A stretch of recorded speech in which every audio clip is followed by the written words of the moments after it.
Bangunan tua yang tampak sudah lusuh menjadi saksi bisu perjuangan Ki Warsat dalam perjuangan yang menjadi dalang wayang golek cepak. Bangunan ini pula yang menjadi tempat Ki Warsat belajar membuat wayang secara otodidak menggunakan pohon kayu jaran yang bisa ditemukan di pekarangan rumah. Tak hanya membuat wayang, ia juga belajar mendalang di tempat tersebut. Saat ditemui di kediamannya, Ki Warsat membagikan kisahnya dalam mempertahankan budaya wayang goleng cepak.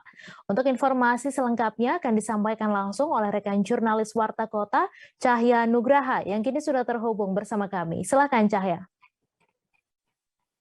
Baik, selamat siang.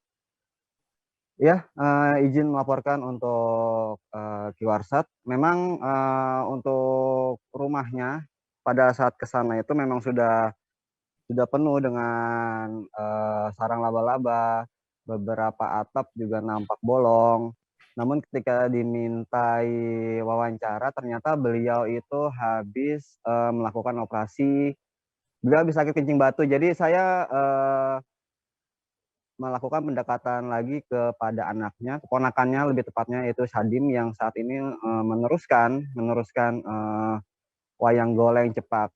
Menurut Sadim, untuk saat ini dan ke depannya nantinya Ki Warsat itu hanya akan berfokus pada mendalang. Dan untuk pembuatan wayang cepaknya sendiri itu nantinya akan dipercayakan oleh Sadim sendiri selaku keponakannya. Mengingat beberapa anaknya Pak Warsat, 5 orang anak itu sudah menjadi dalang semua. 4 yang jadi dalang karena 1 perempuan tidak bisa jadi dalang, jadi hanya 4 orang yang fokus jadi dalang sekarang. Lalu selanjutnya jadi tempat itu juga tidak hanya untuk memproduksi wayang goleng cepak saja, namun wisatawan juga dari berbagai macam lini, baik lokal maupun internasional juga sering berkunjung ke tempatnya Pak Warsat sana untuk belajar mendalang, belajar seni tari, dan belajar musik. Itu semuanya bisa dilakukan di tempatnya Pak Warsat.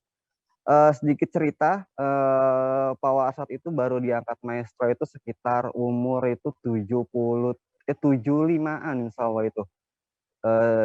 Mengingat pada saat itu memang tidak ada yang mengerti bagaimana caranya untuk mengurus surat menyurat. Jadi saat itu dibantu oleh dosen dari IPB, kalau nggak salah, dibantu dari dosen IPB untuk melakukan pengajuan, untuk mengajukan bahwa Pak Warsat ini sudah layak menjadi maestro. Lalu dari Kemendikbud itu mengutus utusan ke tempatnya untuk melakukan penelitian, apakah benar Pak Warsat ini sudah berkecimpung di dunia wayang goleng cepak, khususnya pada tahun 1960. Dari situ ditemukan fakta bahwa memang adanya konsistensi dari beliau dari tahun 1960 sampai sekarang, hingga pada akhirnya 2019 itu beliau diangkat menjadi maestro wayang cepak. Jangan lupa subscribe, share, komen, dan like ya.